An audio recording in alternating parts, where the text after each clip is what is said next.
Hi! Sunday morning காலையிலே பால் காய்ச்சி coffee போட்டுட்டு, நொரட்டோவுக்கும் கொஞ்சம் பால் ஆத்தி குடுத்துரலாம் அப்படின்னு சொல்லிட்டு அவனுக்கும் ஆத்திட்டுருக்கேன். அவனுக்கு காலையிலேயே கொஞ்சமா பால் எப்போதுமே குடுத்துட்டு, அதுக்கப்புறம் தான் ஏதாவது தோசை, இட்லி. உங்க வீட்டு டாகுக்கு நீங்க இந்த மாதிரிலாம் என்னென்னலாம் குடுக்குறீங்கன்னு சொல்லிட்டு கமெண்ட்ஸில சொல்லுங்க. நானும் தெரிஞ்சுக்கிறேன். காலையில பிரேக்ஃபாஸ்ட் முடிச்சுட்டு, நம்ம நேத்து கழுவி காய வச்சிருந்த கோதுமையை இன்னைக்கும் கொஞ்சம் நல்லா காய வச்சாச்சு.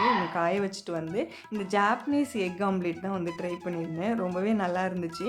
எக்கோட ஒயிட் தனியாக, மஞ்சள் தனியாக பிரிச்சுட்டு, வெள்ளை கருவை தனியாக இந்த மாதிரி நல்லா எலக்ட்ரிக் பீட்டர் வச்சு ஒரு 5 நிமிஷம் நல்லா பீட் பண்ணிவிட்டு, மஞ்சள் கருவை கொஞ்சமாக உப்பு போட்டுட்டு நல்லா இந்த பேனில் ஊற்றிக்கலாம். ஊற்றிட்டு நம்ம பீட் பண்ணி வச்சுருக்க வெள்ளை கருவையும் இது மேலே ஊற்றிட்டு நல்லா ஸ்ப்ரெட் பண்ணி விட்டுட்டு, கொஞ்சமாக இது மேலே நீங்கள் மிளகாத்தூள் போட்டுக்கோங்க. போட்டுட்டு ஒரு 3லேருந்து 5 நிமிஷம் இதை வேக வச்சிங்க அப்படின்னா ஒரு சூப்பர் டேஸ்டியான ஜாப்பனீஸ் எக் ஆம்லேட் ரெடி.